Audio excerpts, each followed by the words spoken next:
반갑습니다. 산골짜기 TV입니다.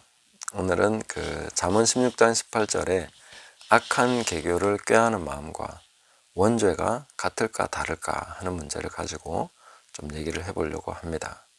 최근에 신전 TV와 다마스커스 TV가 토론하는 것을 좀 흥미있게 들었는데, 제가 생각하고 기대하는 쪽으로 막 토론이 진행된 것은 아니지만 주제와 관련해서 아주 의미심장한 그런 토론을 나눴다고 생각을 합니다. 그 주제가 뭐였느냐 하면은 기독교 구원론은 잔인한가? 예. 거기에 중심되는 주제가 원죄라는 것이죠. 인간의 관점에서 보면 원죄라는 것은 내가 범죄한 게 아닌데 조상 아담이 범죄한 것을 가지고 왜 내가 죄인이 돼야 되느냐? 그것 때문에 지옥 간다는 것이 너무나 잔혹하다. 그거는 불합리하다 하는 얘기를 하고 싶은 것이죠. 그러면 이제 사실 우리가 원죄가 무엇인가 하는 것을 좀 더 근원적으로 살펴보고 그 다음에 이제 이 문제를 거론하는 것이 더 필요하겠죠. 선악과를 따먹음으로써 흔히 원죄가 생겼다 이렇게 얘기하고 있는데, 성경에는 원죄라는 단어는 없습니다. 그렇다고 원죄가 없다는 것은 아니고, 그러나 이걸 정확하게 이해하기 위해서는 하나님께서 선악과를 먹는 날에는 네가 원죄가 생긴다 이렇게 말씀하신 것이 아니라 너는 정녕 죽는다 이렇게 말씀하신 것이죠. 진짜로 죽는다. 죽음에 이르게 된다는 것이죠. 그것을 우리는 원죄라고 얘기하는 것입니다. 조금 이해가 달라지죠. 왜냐하면 이 죄라는 것을 딱 붙이는 순간 사람은 어떤 행위와 어떤 뭔가를 깨뜨리는, 룰을 깨는 이런 걸 생각하죠. 그래서 나는 그런 걸 한 적이 없다라고 생각하게 되는 것입니다. 그건 말이 되죠. 그러나 너는 정말 죽게 된다 라고 얘기하신 것을 보면 우리는 경험적으로 모두가 다 죽는 것은 받아들이고 있는 거죠. 좀 다른 이야기가 되지 않습니까?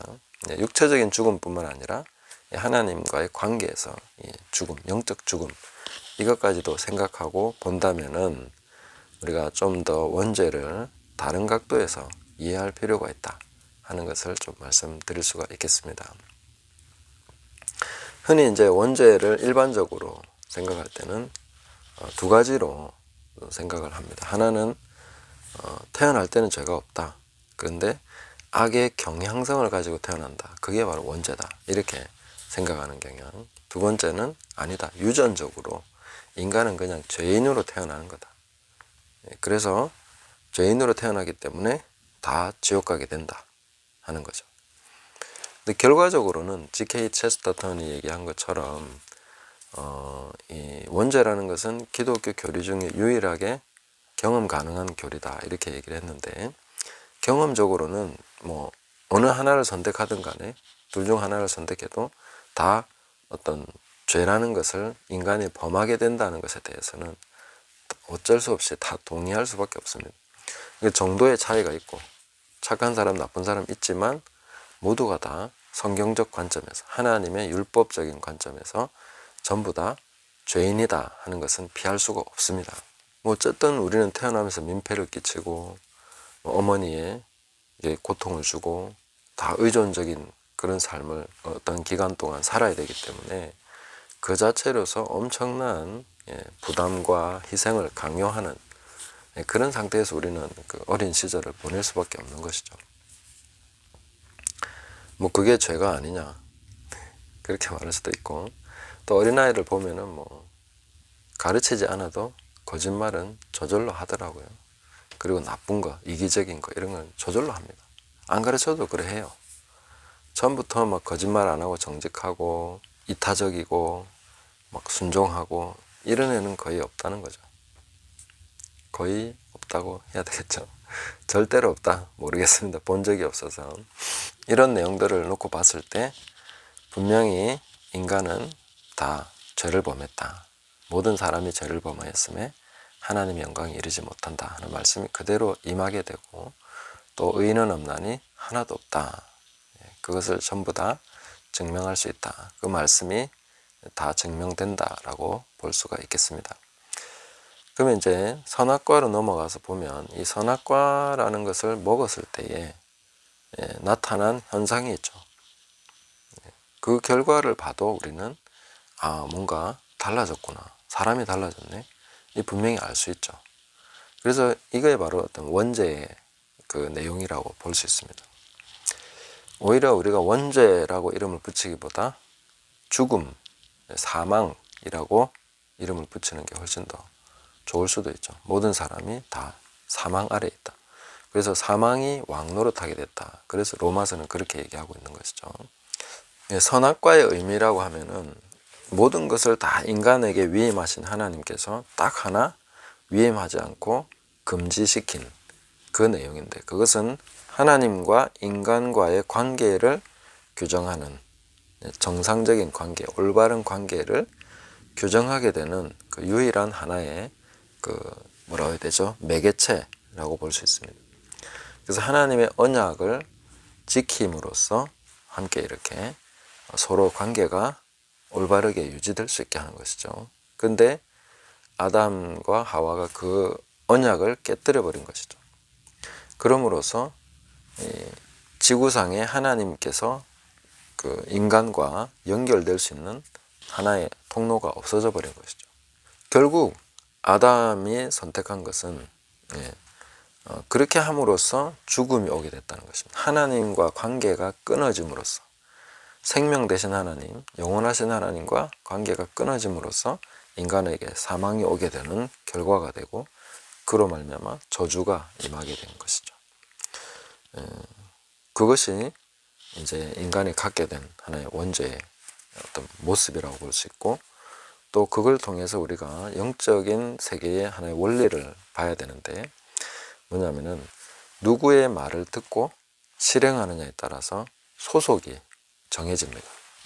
그러니까 아담이 선악과와의 그 언약 관계 속에 있을 때는 하나님 소속인 거죠. 하나님의 말씀을 듣고 순종하고 있는 거니까 그걸 따먹지 않는 것이 순종하는 것이죠. 근데 그걸 따먹음으로써 언약을 파기했고, 그 다음에 그 따먹도록 사주한 대상이 누구냐? 바로 마귀인 거죠. 뱀이 그렇게 한 것이죠. 그렇기 때문에 아담과 하와가 어디에 소속이 된 겁니까? 뱀에게, 뱀의 말을 듣고 실행했기 때문에 뱀에게 소속이 되어버리는 것이죠. 그렇게 소속이 바뀌어버린다 하는 것입니다.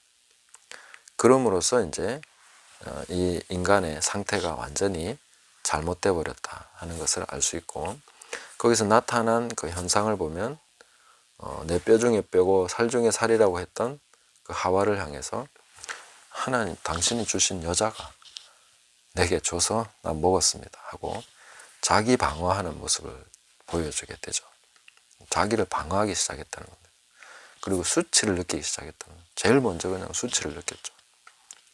그리고 뭐 가리고 막 이런 현상이 나타나는 거예요. 그전에는 부끄러움을 몰랐는데 자기 자신에 대한 뭔가 인식이 바뀌어버린 것이죠.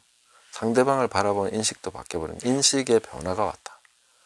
뭐 그걸 어떤 애니메이션이나 영화로 표현하면 막 광채가 나던 몸이 갑자기 그게 다 없어져 버리고 몸이 적나라하게 드러났다, 뭐 이렇게 볼 수도 있지만, 이게 우리가 그냥 그거는 알 수 없기 때문에 인식의 변화로서 본다면은 자기를 보는 관점이 바뀌면 수치스럽게 자기를 보기 시작했고, 그걸 가리기 시작했다.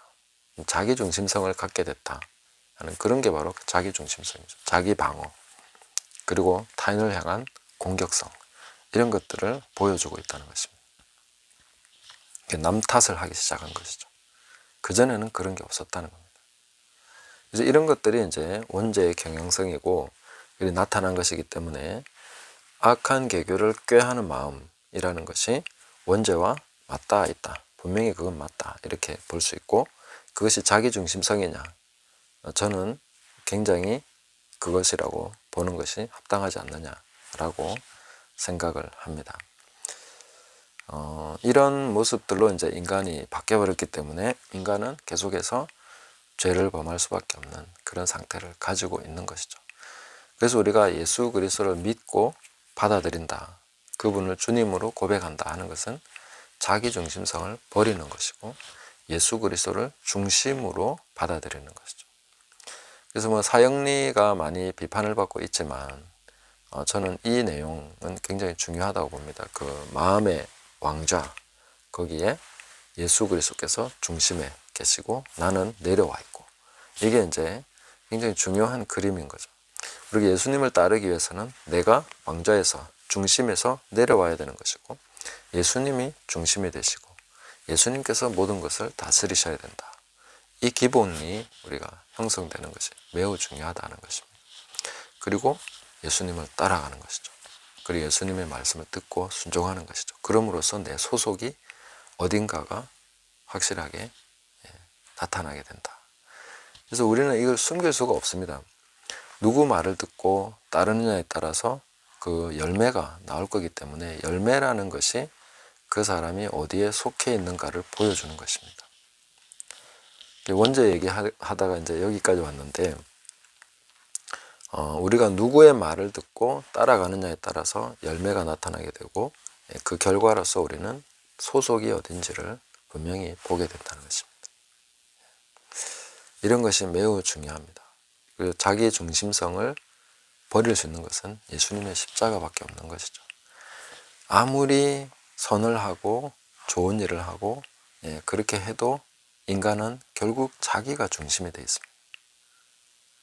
얼마 전에 이제 4월 초파일이 지났는데, 그 석가모니의 가르침이 어떤 것입니까?